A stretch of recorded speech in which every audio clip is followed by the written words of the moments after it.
हम ख़त्म नबूवत पर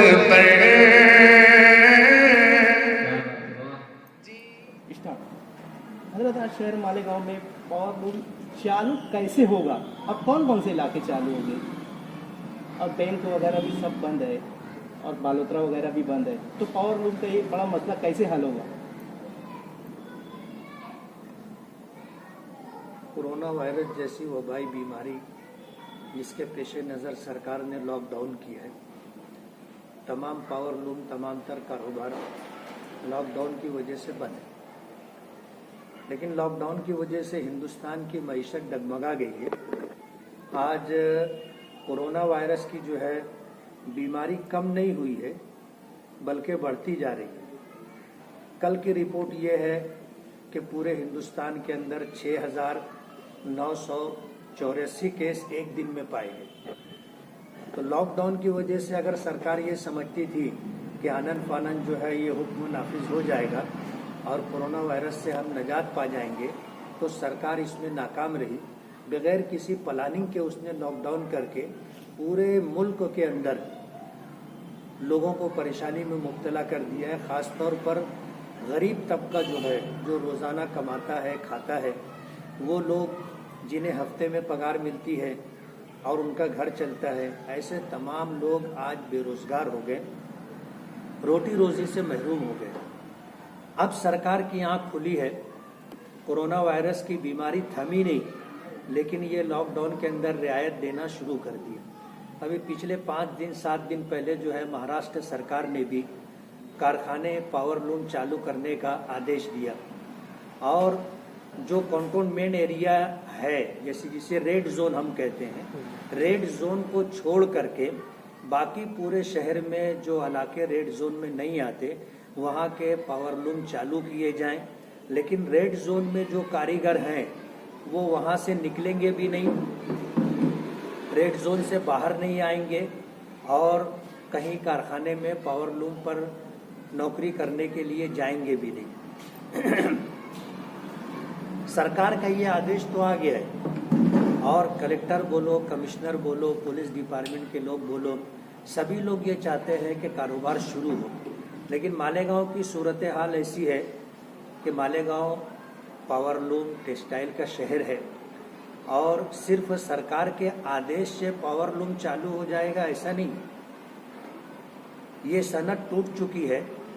सरकार जब तक हर पावर लूम पर 25,000 रुपया मदद नहीं देती या जब तक 25,000 रुपया बगैर लोन बगैर सूद के कर्ज नहीं देती, वहाँ तक हमारा ये कारोबार शुरू नहीं हो सकेगा। पहली बुनियादी बात तो ये है कि सरकार को इस सनद की बका के लिए और इसकी रीस्टार्टिंग के लिए मदद देनी पड़ेगी। मैंने कल ग्राम विकास मंत्री हसन मुशर्रफ साहब से मैंने बात की थी और मैंने उनसे ये कहा था कि मालेगांव को कारोबार के तई वो अपने पैरों पर खड़ी हो सके, सरकार को मदद करनी पड़ेगी। उन्होंने कहा कि मैं चीफ मिनिस्टर से बात करता हूँ।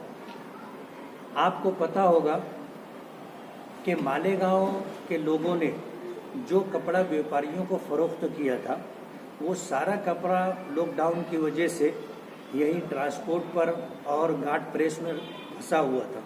अभी हफ्ता भर पहले हमने डिपार्टमेंट से बात की, जब उन्होंने कहा कि कारोबार शुरू होना चाहिए, तो हमने कहा कि आप ट्रांसपोर्टिंग शुरू करवाइए। जो माल बेचा गया है जब तक उसका पैसा कारखानेदारों के बुनकरों के हाथ में नहीं आएगा, वहाँ तक कोई पेशरफ्त नहीं हो सकती। तो हफ्ते भर पहले उन्होंने ट्रांसपोर्टिंग शुरू करवा दी। ये माल जो व्यापारियों ने ख़रीदा था और जो चेक जो पेमेंट दिया था वो उसे स्टॉप कर दिया था। स्टॉप होने की वजह से किसी को उन कपड़ों का पेमेंट मिला नहीं। और दूसरी बात यह है कि जब तक पेमेंट मिलेगा नहीं, वहाँ तक बुनकरों के हाथ में पैसा आएगा नहीं, कारोबार जारी नहीं हो सकेगा। मालेगांव में कोरोना वायरस से कोई पीड़ित नहीं था। 8-10 दिन हमने कारखाने चलवाए थे। उन कारखानों पर उन चलने की वजह से जो माल तैयार हुआ वो भी कारखानों में ही है, बिका नहीं। ये बिकेगा और व्यापारी खरीदेंगे।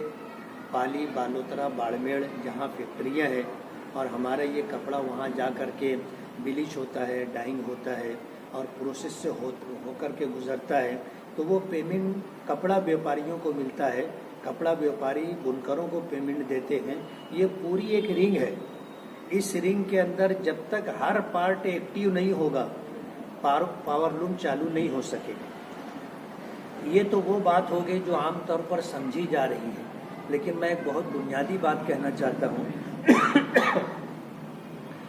मालेगांव में 100 से ज़ायद साइजिंगें हैं, जिनमें से पिछले 4-5 महीना पहले जो है 24 साइजिंगों को क्लोजर नोटिस दिया गया। वो साइजिंगें आज तक बंद हैं।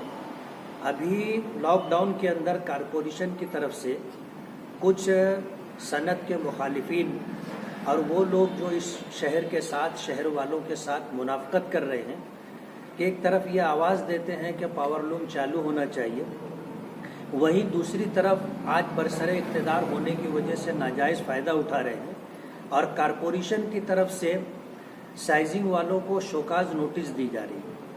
लॉकडाउन के अंदर 64 साइजिंग वालों को कन्फॉर्मिंग, नॉन कन्फॉर्मिंग के नाम पर शोकाज नोटिस दी गई और इस शोकाज नोटिस की वजह से उन 64 साइजिंगों को भी बंद करने की बात की जा रही है। 24 साइजिंगें पहले से बंद हैं, 64 साइजिंगें बंद करने की बात चल रही है। जब ये 88 साइजिंगें बंद हो जाएंगी तो कौन माई का लाल है जो आकर के कारखाना चालू करवा देगा? जब तक साइजिंग में भीम तैयार नहीं होगी और कारखाने में आएगी नहीं, कोई कारखाना जारी नहीं हो सकेगा। इसलिए सरकार से मैं ये कहना चाहूँगा कि इस सनत के दुश्मनों से इस शहर को बचाना ज़रूरी है, सनत को बचाना ज़रूरी है।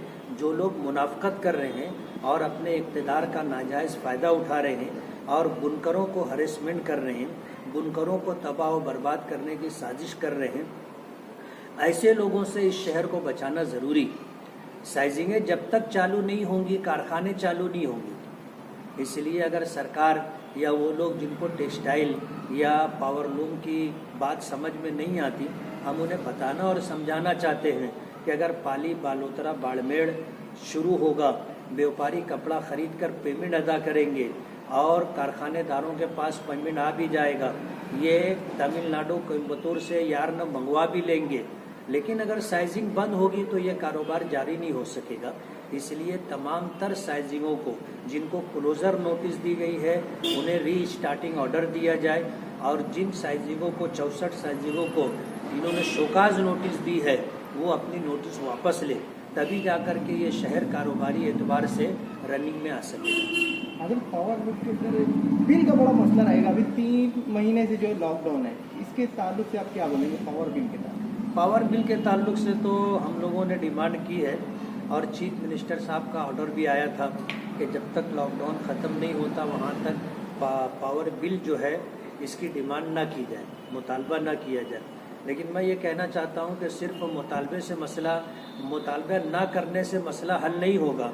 सरकार को चाहिए कि कम से कम इस मामले के अंदर भी मदद करे और ये बकाया बिल जो आज पावरलूम तो बंद है लेकिन घर गुती जो है ये चालू है और पावर का इस्तेमाल होता रहा है, सरकार को चाहिए कि वो घर गुती बिल माफ़ करे।